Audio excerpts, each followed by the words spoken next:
A Agenda 2030 não existe para ser cumprida. Ela existe para justificar o mecanismo de poder da ONU. Ela justifica os processos de internacionalização da tomada de decisão política. A agenda não é resultado do debate internacional. A agenda é um instrumento de internacionalização do debate político.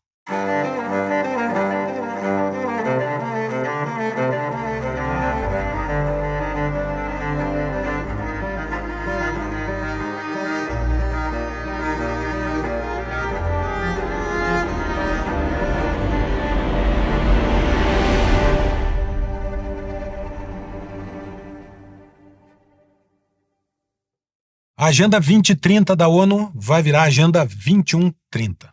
Ela vai durar mais 100 anos. E eu vou explicar por quê. Em primeiro lugar, a ONU ela nasceu como um acordo para garantir a paz. A ONU é criada em 1946, depois da Segunda Guerra Mundial. Acontece a Primeira Guerra e forma-se a Liga das Nações entre a Primeira e a Segunda Guerra Mundial. A Liga das Nações foi incapaz de evitar um segundo conflito de escala global e, portanto, depois da Segunda Guerra, o cenário internacional, os países voltam a tentar constituir um órgão que fosse a última etapa antes da guerra.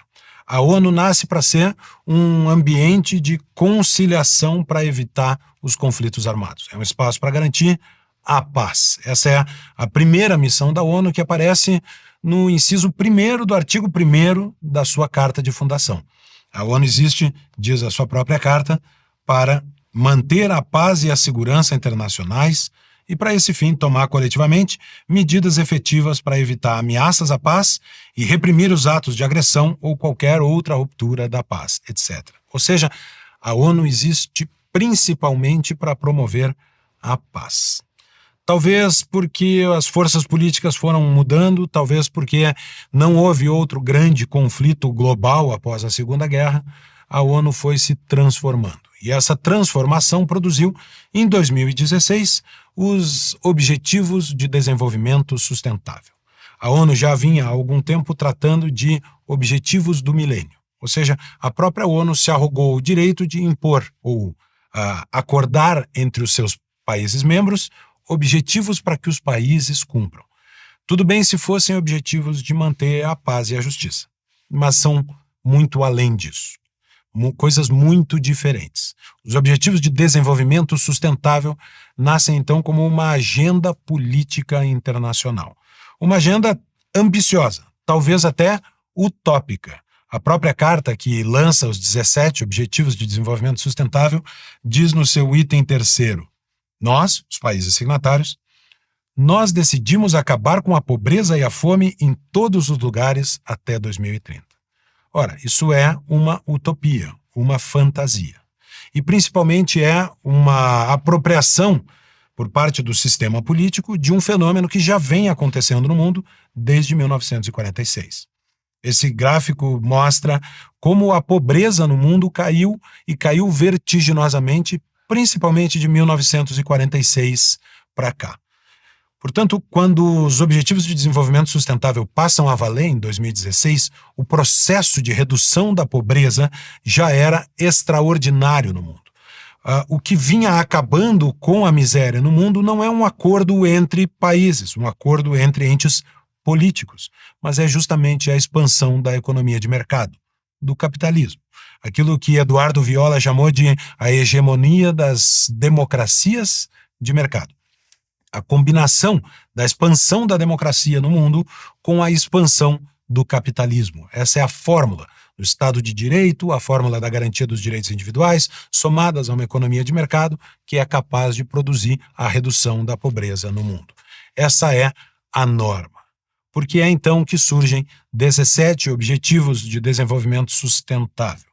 Surge, em primeiro lugar, como uma manifestação do aparato burocrático da ONU. Quem lê os 17 ODS, como é comum acontecer nos tratados sobre direitos humanos, vai encontrar mensagens, compromissos abstratos, escritos de tal forma que é difícil que alguém se oponha a eles. Por exemplo, acabar com a pobreza em todas as suas formas, em todos os lugares. Quem será contra acabar com a pobreza? acabar com a fome, alcançar a segurança alimentar, assegurar uma vida saudável, assegurar a educação inclusiva, a igualdade de gênero, assegurar a disponibilidade e a gestão sustentável da água e o saneamento para todos. São todos enunciados amplos, abstratos e contra os quais ninguém poderá erguer a voz, porque parecem desejáveis. Qual é o problema? O problema é, em primeiro lugar, a forma como eles vêm para a realidade. Quando estes compromissos são firmados em um tratado internacional, isso se torna a obrigação dos países. Mas de quem dentro dos países? Dos governos. São obrigações dos governos que são signatários. E, portanto, a presunção é de que, ao se comprometerem a acabar com a fome, os países dispõem de meios para isso, de recursos, de ferramentas e de capacidade de fazer esta meta ser cumprida. Ora, é óbvio que nenhum governo no mundo pode sozinho resolver o problema da fome. E talvez todos os governos unidos também não possam. Aliás, não são poucas as experiências que o mundo fez em que governos puxaram para si o domínio de toda a atividade econômica para poder enfrentar a pobreza. Isso nós vimos acontecer a profusão no século XX. Sem exceções, todos os governos que tentaram fazer essa apropriação de recursos para tomar para si o dever de acabar com a fome, produziram mais fome, mais miséria, menos liberdade e, no mais das vezes, grande mortandade, no caso, principalmente, dos grandes totalitarismos do século XX. Além de não possuírem recursos para fazer isso, há uma matéria importante que nos lembra, inclusive, da Constituição de 88, o que eu vou explicar no final, que é a matéria da tomada de decisão. Quem tomou a decisão de impor uma agenda política de 17 itens aos países? Primeiro, é uma agenda política? Sim, é uma agenda política. Não se tratam apenas de compromissos internacionais de manutenção da paz ou de direito internacional da relação entre os países. As ODS obrigam os países a cumprir e implementar políticas locais, domésticas, nacionais, sustentadas com dinheiro de imposto, para resolver os assuntos que estão na Agenda 2030. É o caso, por exemplo, do item 1.1, erradicar a pobreza externa para todas as pessoas em todos os lugares. O item 1b, criar marcos políticos sólidos em nível nacional, regional e internacional, com base em estratégias de desenvolvimento a favor dos pobres e sensíveis a gênero, para apoiar investimentos. Ou seja, a própria ONU diz que os países têm que adotar políticas locais, nacionais. Ela não está regrando a relação entre os países, mas submetendo as decisões dos países à decisão da ONU. Isso é um grande problema. É um problema muito grande, primeiro, quando a gente entende o funcionamento da ONU. E eu recomendo aqui que assistam o programa aqui da BP, A Face Oculta da ONU, disponível aqui na nossa plataforma da Brasil Paralelo e no nosso YouTube. Aliás, eu recomendo a todos, peço a todos que assinem aqui inscrevam-se aqui no nosso canal no YouTube. Lá você vai encontrar A Face Oculta da ONU, que explica, inclusive, o processo de decisão da ONU. O que se tornou a ONU? A ONU se tornou um imenso aparato burocrático. A ONU tem mais de 250 mil funcionários pelo mundo. 5 órgãos, 15 agências. Os próprios ODS mencionam, ao longo do seu texto, 18 agências ou acordos ou tratados feitos pela própria ONU. Ou seja, as ODS elas terminam fazendo valer ainda mais as decisões do próprio aparato burocrático da ONU. Quem fala na ONU? É verdade, falam os países através dos seus chefes de Estado, mas falam principalmente os burocratas. Fala o aparato diplomático de cada país e fala o aparato burocrático da ONU. As decisões da ONU são decisões de natureza tecnocrata. A burocracia é que decide. E ao impor normas aos países, o que a ONU faz é submeter as democracias à sua burocracia. Aqui há normas que saem do aparato burocrático, que se sobrepõem à política nacional. No dia 7 de outubro, às 20 horas, estreia a nova produção original da BP, From the River to the Sea, um filme internacional sobre a guerra entre Israel e Palestina. Nós sabemos que 2 povos no Oriente Médio estão em guerra, disputando um pedaço de terra. Mas será que é só isso mesmo? Ou há algo que a grande mídia escolheu não contar sobre essa guerra? E o mais importante, o que essa guerra tem a ver comigo, com você, com todos nós? Em busca das respostas, a equipe da Brasil Paralelo foi até o Oriente Médio. Conversamos com civis de Gaza, sobreviventes dos ataques de 7 de outubro, autores, historiadores e estudiosos da cultura do conflito e membros das Forças Armadas de Israel, além de ex-terroristas do Hamas e do Fatah. O resultado é uma visão inédita e sem filtros dessa guerra. Nenhuma outra empresa de mídia brasileira teve acesso às imagens e registros que utilizamos na produção. O filme estreia no dia 7 de outubro, às 20 horas. Para assistir gratuitamente, basta tocar no link da descrição ou ler o QR Code que está aparecendo na tela e fazer o seu cadastro. É verdade, a ONU não tem força cogente. Ela não pode obrigar os Estados-membros. Quando um país assina um tratado da ONU, só ele mesmo pode fazer valer internamente o tratado que assinou. E quem é que faz valer as ODS? Quem faz valer os ODS são os países ocidentais. Ou acaso os países de lei Sharia, lei muçulmana, estão empenhados em garantir a igualdade de direitos e de educação para as mulheres? Ou acaso a China está preocupada com o desenvolvimento sustentável, protegendo o país das mudanças climáticas como querem os ODS? Ou acaso a Rússia está preocupada em receber os migrantes do mundo e dar acolhimento aos fluxos migratórios? Não. Quem se autoimpõe as regras dos ODS são os países ocidentais. E é justamente nos países do Ocidente em que uma reação, pode-se dizer, conservadora, se levanta contra boa parte desta agenda. É o caso do item 5.6, que assegura os direitos reprodutivos de acordo com a Plataforma de Ação de Pequim. Os direitos reprodutivos parece algo positivo e é um enunciado, de novo, contra o qual quem irá se levantar. Mas a verdade é que, na realidade, isto tem sido interpretado como a defesa do aborto. E foi assim interpretado, inclusive, pela ministra Rosa Weber em seu voto a favor da descriminalização do aborto até a 12ª semana, em que ela cita o item 5.6 das ODS como um fundamento da sua decisão. Aliás, o próprio STF já manifestou adesão à Agenda 2030. Há uma página no site do Supremo sobre isso e o voto da ministra Rosa Weber mostra que há uma disposição de adotar estas ODS como se fossem direito nacional. Pois bem, o Ocidente é que aplica e é no Ocidente que há conflito. Por quê? Porque a democracia dos países não aceita ser subjugada por uma burocracia internacional. Há, claro, muitas pessoas que adotam o livro apenas conhecendo a capa. Leem os objetivos do desenvolvimento sustentável e não esmiuçam o que eles dizem na sua descrição. Parece tudo muito bonito.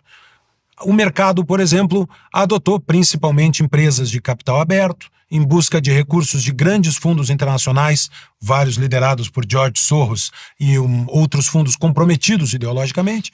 Várias empresas de capital aberto adotaram para si os ODS para poder acessar recursos destes fundos. Há, portanto, uma curiosa e irônica apropriação do capitalismo por fundos que têm uma origem até anticapitalista, aquilo que pode, de certa forma, representar a destruição do capitalismo com ferramentas de mercado.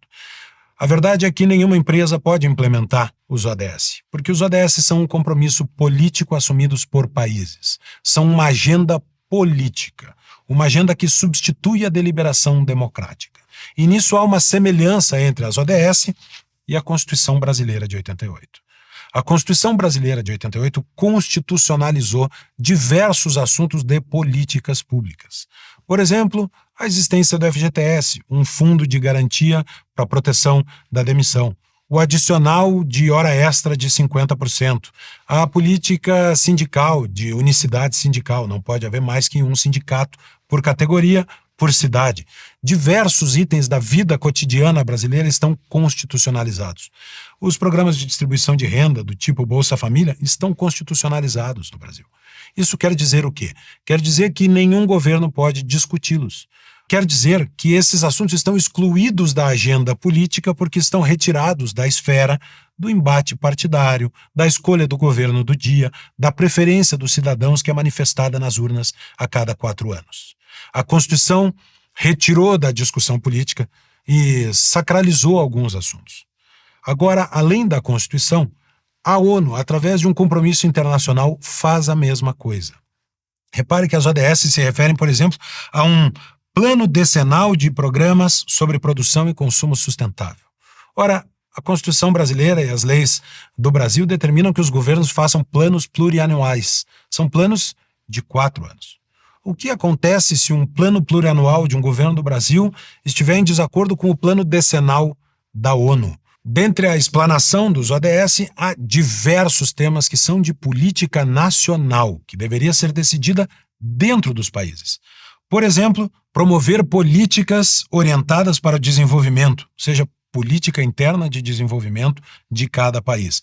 Atingir níveis mais elevados de produtividade das economias e dar o jeito em que isso precisa ser feito, por meio da diversificação, modernização tecnológica e inovação, com foco em setores de alto valor agregado e intensivos em mão de obra.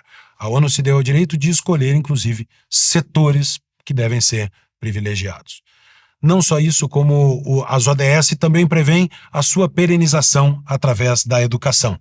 É o que diz o item 4.7. Até 2030, os países devem garantir que todos os alunos adquiram conhecimentos e habilidades necessárias para promover o desenvolvimento sustentável, inclusive, entre outros, por meio da educação para o desenvolvimento sustentável e estilos de vida sustentáveis, direitos humanos, igualdade de gênero, promoção de cultura de paz e não violência, cidadania global, diversidade cultural, etc., etc.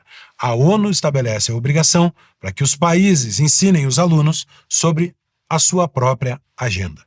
Aliás, não só existe uma reação de setores conservadores a estas pautas da ONU, como existe também um alinhamento de boa parte da esquerda com esta agenda imposta pela ONU, como eu já inclusive falei aqui no Magna Carta, num episódio sobre por que Lula deseja um governo mundial. Ora, é óbvio que há uma contradição aqui entre respeitar os planos de governo do Brasil, de todos os países, ou respeitar o plano de governo global que a ONU quer implementar. Estes conflitos são e serão reais e acontecem diuturnamente. Os objetivos de desenvolvimento sustentável não são cumpridos, não são cumpríveis, porque não há dinheiro para isso, não há unidade política para isso, e não há, sequer nos países membros, concordância com os itens desta agenda. É sintomático que a paz e a justiça, que são o primeiro papel da ONU, só vão aparecer em 16º lugar nesta lista de objetivos de desenvolvimento sustentável. A paz deixou de ser a prioridade da ONU. Esta agenda política é a prioridade. Ela será cumprida? Não será cumprida. Os países não concordarão, a democracia dos países é muito mais complexa do que um comando que venha de cima para baixo e não há recurso para cumprir. Para que então serve a Agenda 2030 e para que servem os ODS? É por isso mesmo que eu digo que a Agenda 2030 virará a Agenda 2130. Porque ela não foi feita para ser cumprida. Ela foi feita justamente para justificar o aparato burocrático. A Agenda 2030 não existe para ser cumprida. Ela existe para justificar o mecanismo de poder da ONU. Ela justifica os processos de internacionalização da tomada de decisão política. A agenda não é resultado do debate internacional. A agenda é um instrumento de internacionalização do debate político, de subtração da política local de alguns temas. E é por isso que, em muitos países, aqueles governos que são contra esta agenda ganham eleições com o apoio do povo e são tratados como párias no cenário internacional. São governos democráticos que expressam os valores da sua população, mas que não refletem a agenda imposta pela burocracia global. A agenda continuará lá. Ela não se extinguirá em 2030, porque se ela for extinta, o aparato burocrático perde a razão de ser. Ela será sempre prorrogada. Haverá sempre novos objetivos, novas imposições, novas sugestões, que vão fazer com que o mundo continue trabalhando para sustentar a casta, a aristocracia da ONU, que, reunida em Nova York, continuará tentando ditar para o mundo o que ele deve fazer e, através disso, receber gordos salários, muitos benefícios e uma parcela do poder, que, afinal de contas, é o que a ONU quer.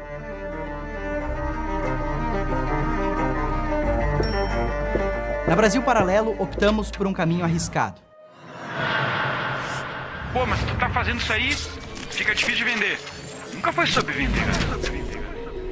Decidimos que por apenas R$19 mensais, você pode desfrutar dos nossos documentários originais. Mas o mais importante, apoia o trabalho da Brasil Paralelo. R$19 não paga muitas coisas hoje em dia.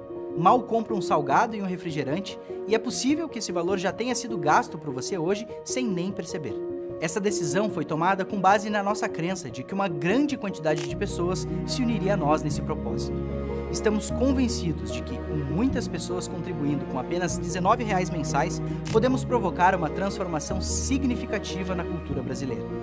Recentemente, o que parecia um sonho distante está agora ao nosso alcance. Ao se tornar um assinante, você amplia a nossa voz.